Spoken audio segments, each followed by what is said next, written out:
we are finding ourselves in a lovely, colourful little area of the garden centre here at Boyles. And of course, we're joined by our gardening expert, Trish. How are we doing, Trish? Very good, Alan, thank you. As you say, we're full of colour now surrounded and lovely scents as well. Absolutely, absolutely. Loads of beautiful, beautiful colour. And we're going to get into that. But I wanted to bring a little bit of an incident that happened at home to the table today for you, because it's definitely garden related. Because I got a phone call yesterday from my wife in a panic. And the reason is because a massive swarm of bees actually came into the garden while she was out hanging out the clothes. Now, she kind of panicked a little bit, got inside and everything like that. And when I say a swarm, we're talking like a couple of thousand bees. So we didn't know what was going on. So I rang Beaufort Bees, who are a group that were on Radio Kerry recently, went on Agri Time, and I remember they were on. I said I'd give them a ring to see what to do, because they found ourselves a little bit of a tree outside the house and we're getting a bit worried. So I rang them up and they came and they were so grateful. But he said that it's happening more and more at the moment, that these massive swarms. Now, he said it could have been anything from 15 to 20,000 bees. But what happens is that in every hive there's a queen. But then a new queen comes along and the old queen has to leave. Oh, right. So when the old queen leaves, she brings half the hive with her to set up another hive. And Niall, who was the lovely gentleman from Beaufort Bees, was telling me that it's happening more and more around the county. They're getting loads of these calls. So I wanted to just let people know that if this does happen, there are experts out there who will be more than happy to help, to come and to take away the bees. I was there till 11 o'clock last night helping them out. It was really amazing to see and fascinating, and we were talking about it. So just wanted to bring that today, that everyone who if they see or come across a situation like that, give an expert a call, Beaufort Bees or your local beekeeper, and they will be more than happy to take them away. So it was fantastic. And when I saw this colour, I thought they would have been in heaven here. So they would have been. They would have been in heaven. But as you say, it's very important. Like, bees play a vital role in the ecosystem of everything. Yes, it does. Like, so as you say, ring the proper people, they'll come and they'll save them rather than going out and killing them or anything like that, because we definitely don't want that to happen. And that was it. He told me a story of an incident in Limerick there 2 weeks ago, where someone went out and literally had that in their garden, and they thought they went out with pesticides. I know. And they killed my goodness. But see, like that, I suppose, like your own wife, she panicked. I would myself, I'd be running thinking, but like, as you say, call the proper people, they look after it. There's no need to panic, like, or whatever. Brilliant. No, so it is. And he said it's happening more and more often. So if anyone does come across it, I just said I'd bring it. Yeah. So anyway, let's go to a nice way to maybe bring some of those bees. Exactly. Not 20,000. Not 20,000. No. We just want a few in the garden. A few.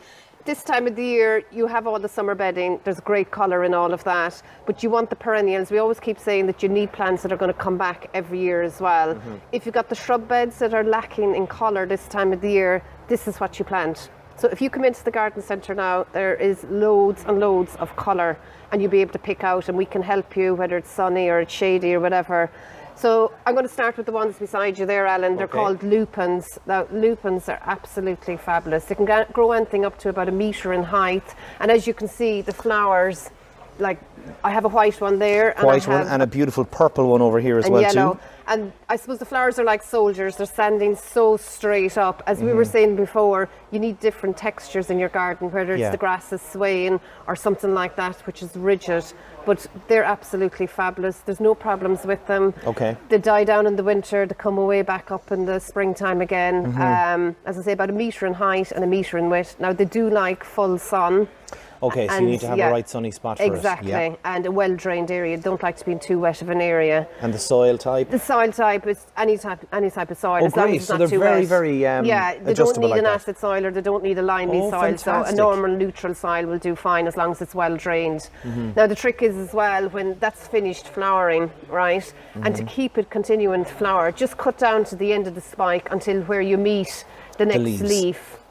Coming, and it'll make the plant bushier, but it'll also bring on more flowers then as well. So don't just give up after the first flush of flowers. Cut it back, and it might surprise you and give out another flush of flowers. And realistically, if you leave it, it'll start to kind of brown and look. It won't look nice. So it's best to actually, even if you know what to do, which is go right down. Right down to the end, and like that as well, as you say, if you leave the brown part, that's still taking energy from the plant. Yes. And it's stopping the rest of the plant from performing well and producing more flowers then as well. Now you think when it's so tall, but if you see the stem in that, it's actually quite thick and quite rigid. Very thick, actually. So yeah, it's not it is. going to need a stake. It's not one of these perennials that is going to flop over when it gets so big or whatever. Yeah. So it's quite substantial on its own. And if you put a couple of them in between shrubs, they'll just lighten up the whole shrub bed straight away. Fill in a lot of those gaps, and as you say, because it's so rigid and upright, Yes. it doesn't bush out, so it'll really stick out. It'll really stick Beautiful. out. Okay, so Now, what else? I have other two here now as well. They're a real favourite for gardeners, is the dahlias. They absolutely They're look fantastic. beautiful. Now they're starting to flower now. You can see this red one here. There's just one red flower on it at the moment. A few but more there's bulbs coming. also loads Yeah. and loads of bulbs coming then as well. And with that red, you've got the dark foliage on it. So That's I mean, the one thing that really strikes me Yes. about it is the dark leaf. The But dark then leaf, the and then you have the colour red just flower then. pops through it because the Pops beautiful through. pink and yellow there as well. Yeah. What you have, it's stunning. So the dahlias are fantastic, and they'll flower up until about October. Okay. So you get a great time. As I say, they're late bloomers. They don't flower kind of the end of June, start of July, up until October. Again, like the lupins, they die away themselves in the winter and come away back up in the spring. And so, like the lupins, do you have to do anything with those when Well, they kind again, of lose flower? like that, I would kind of deadhead everything really in the garden if you've got time to do it, because if you deadhead, it just encourages more flowers to come on, and you get a better from it, And as you it say, tidies it up then, as you were saying yourself. Strengthens the plant and Yeah. tidies it up a bit. And that's another plant that's self-sufficient. It doesn't need any stakes or anything like that, so it's grand. And the leaves stay on? No, it dies down completely in the winter. Completely Completely in the right, winter. okay. Now, I know years ago before, people used to always lift their dahlias. What they are is actually a bulb. Okay. So if you didn't have time or you didn't have space to lift them away, what I would do with that in the winter is to mulch it over with a good compost or even the bark mulch. So it's actually keeping the roots of it warm then as well. All right, protecting it. Yeah, but I suppose the trick as well is not to put in too wet of an area, because if you can imagine then in the winter time, if it's too wet and that freezes, that's where you lose plants. And they won't come back. They won't be coming back this again. Is another one then as well. It's Happy Days is the name of it. That's the beautiful pink and orange one yes, here now. I mean, that's fabulous as well. Stunning. And again, it's got the dark coloured leaf on it. Again, with dahlias, just to watch out, there's different heights. Some of them can grow a foot and a half, more of them can grow up to 2.5, 3 feet. So just watch your heights. They're all marked in the labels, or we can give you a hand anyway when we're picking them out, and just to situate them in the proper place then when you put them into your shrub beds. Okay. Dahlias are lovely in pots as well. If you wanted instant colour this time of the year, you can pop in your dahlias then as well. Excellent, excellent. What's this big orange one here in the middle? So the orange one, this is so fabulous now. It's called a geum. A geum? Yeah, a geum, and it's a gem. A gem. It's a gem. Again, very, very hardy now as well. And usually, I don't have one here on the table today, Nepata, the catmint, which we've commonly talked about. Yes. If this was planted with it, that orange would go beautiful with the purple. Oh, it should be stunning. Yeah. And again, because the Nepata is flowy and this is a little bit higher, the orange pops out up over the Nepata, and that's lovely then as well. And this has got a real long stem, because with the lupin and with the dahlias as well, the leaves are kind of coming up around it, but this really kind of sticks up out, doesn't it? So as you can see, the foliage is down on the bottom, and that's usually bushy. It can grow the foliage itself to about a foot and a half. Okay. And then you've got the stalks coming up out of it, the stems with the flowers on it, another foot up over the foliage again. Again, they don't require a stake either, because they kind of blow in the wind and they're not going to break very easily. Yeah. But they flower for ages again now, up until about October, die away in the winter, come back, and they're very, very hardy. There's no problem. So if you had more of an exposed site, the geums are quite good. I've often seen them even up in ditches as well. Do you know, if you've got a ditch, because they're very natural looking as well. They know, are. and they're cottagey looking. And even just the shapes of the leaf as well. Yes. You know, it does look very Oh, kind it of does, rough yeah. and So ready. I mean, like, that's nice. Like, it's natural looking. If you're out in the countryside, or if you've a nice cottage garden, that'd be a lovely one to have. Okay, excellent. Right, now out the front, we Out got the some more front, colour. We have, and these are our scented ones. We've often showed you these in the white. I actually don't have it here now today. But they're Nemesia is the name of them. Again, now they would be pot fillers this time of the year, or you can plant them directly into the ground as well. But the scent of them, like when I came in here this morning now, and because it's kind of warmish or whatever, the scent, and you'll be looking around and you'll be going, where's what that is smell that? coming from? The white one is kind of a vanilla scent off it. This one, it's a beautiful scent off it as well. You just have to come in and have it, and it comes in the purple then as well. And the purple has a lovely little kind of whitish yellow centre. Yeah. Now they're not too tall. They only grow to about maybe a foot and a half in height. Okay. So again, if they were in a pot, you could put it in the centre of the pot.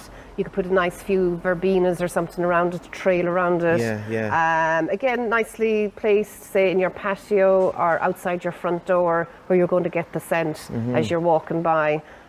Well-drained area for that. Oh, well-drained, okay. They don't like, even when they're in pots, keep them more on the dry side than the moist, because if they get too wet, what will happen then is that the leaves will wilt and they'll rot and they'll die away. Okay. And again, anything that goes into a pot, you're probably better off anyway to feed them every 2 weeks then with tomato feed or Miracle Grow. And would they come back, or are they just No, they will come back, but they have to be protected from the frost over the winter. Okay. So maybe bring them in, put them in a shed or something where they're protected by the frost, or even get your white fleece and put them over for the winter. Okay. And they'll come back again then next year. I like that when everything, that's another one. You can actually see down in the bottom, there is loads and loads There's of more buds. just coming up. So say, for example, that was gone, you cut it back to where the next leaf is coming out of it. Yeah, and that'll encourage again. more. Yeah. And as well it's the next wave is about to come. It's the next wave is right. And even at that, if you cut that back, it makes the plant nice and bushy as well and fresh growth on it. And that'll keep you going right up until the end of October.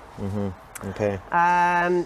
The last two perennials I have here now, we have loads more in stock, but I just have a few here that we're having on the show at the moment. That one looks really interesting, that one. It's a lovely one now. It's a Salvia is the name of it, and Salvia. Lake Garda is the name of it. Okay. Now, that grows to about 1.5, 2 feet high, and you can even see it. I don't know if you want to explain it there now, Alan. Yeah, now the thing about this, for anyone who's on the radio, it's got a beautiful kind of green foliage, but then bursting up through it is like this real ruby red stalk with all these kind of, it looks like leaves, but they're actually the flowers. Yes. But then the flower bursts out in pink. It's stunning. It's really nice. And as you say, even the pink up against the dark kind of maroony colour, that just brightens it out. Now that'll do in a half shady area. So if you kind of got a light shady area, you're looking for something that would be fabulous in it. And because of the pink, then it'll lighten up that area for you then as well. And as I said, the foliage does look hardy. It does. It's extremely hardy. Yeah. Extremely hardy. Again, another one just dies down in the winter, but that's extremely hardy. There's no problem.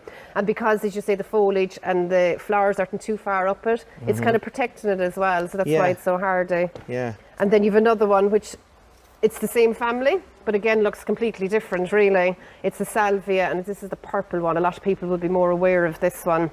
The variety of this one is Osterfriesland. How about that? You have to cut that anyway. I wouldn't be able to get that now. Ostfriesland. Right. Ostfriesland. We'll go with that anyway, Ostfriesland. But it's a beautiful, the purple flower goes all the way up the stem, and it's got these real kind of minty looking leaves. Yes, you know? yeah. But again, is this another beautiful scent? No, there's no scent off that now, but I mean the flower itself is lovely, and it flowers June up until about October, but that one requires full sun. So whereas this one is kind of the light shade area. Light shade, So it's very important when you do come into the garden centre to know what they need. Yes, exactly. What area you have. Know what they need and know what you have. Yes, you know, because that's the other thing. Always bring in pictures like on your phone. A lot of people now have phones where you can take pictures, and then we'll be able to pick out spots. Now, another thing people might still also be looking for is a bit of instant colour. Yes. Because, you know, they might be looking at the bed. Maybe some haven't performed as well as everything, but we have some beautiful options here for instant colour, and we've got Antirrhinums. Good. I'm glad you had a crack at that because I was struggling.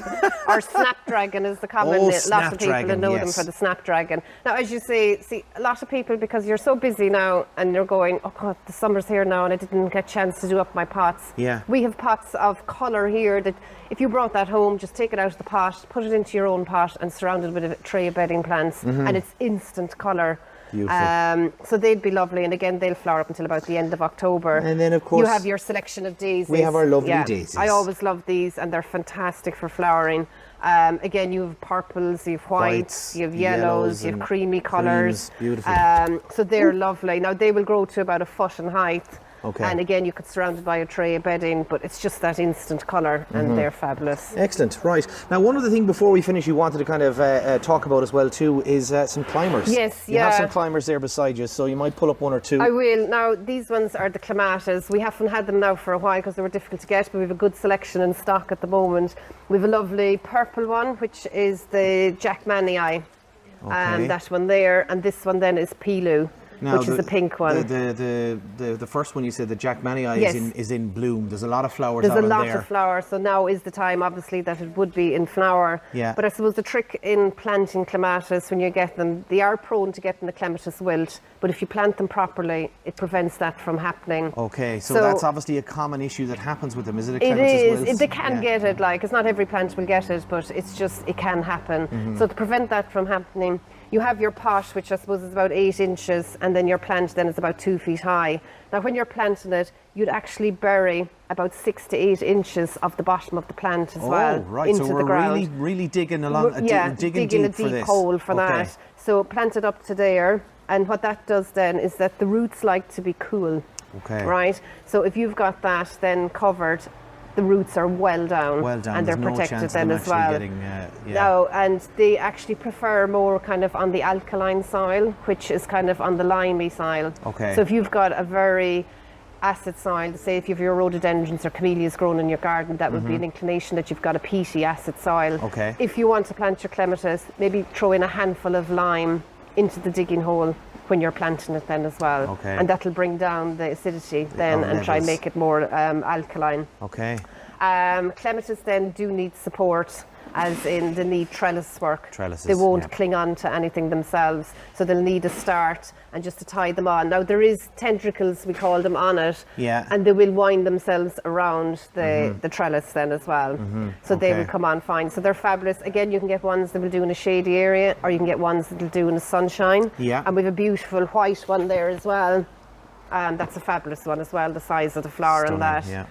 So there's loads of clematis now in stock at the moment. And as you said, they were hard to get before. They were hard to get before. So make sure you get them this time. Yes, exactly. And you can see them in flower now as well. And this last, this little... Oh, we have this one here as well, which is a jasmine. And it's actually a scented one. And that's absolutely fabulous. The scent of that is beautiful. So you can grow that in the pot if you wanted to put a trellis behind it. And let it up, say, somewhere near your patio or your front door. Right. And our last one then is Tushenbergia. It's a beautiful one. Anybody that's looking at it on Facebook can see it. It's a black-eyed Susie. Yeah. It's a black-eyed Susie vine, because you can get a black-eyed Susie in a perennial plant as well. Because I think we have had them at some point. Yeah, we have. So this is the vine. Now, they say it's a tender perennial, so really I just treat it as an annual, only lasting for the 1 year. Okay. But we have them in yellow and we have them in pink, and the one I have here is orange. And they are absolutely fabulous. So if you had an area that you just want a climber just for the summer, put this over. It's very fast growing, and you can even see it here. It's looking like it's really full of flower, really and it's very eye catching as well. Yeah, it wouldn't be a very common climber, but we have them in stock now as well.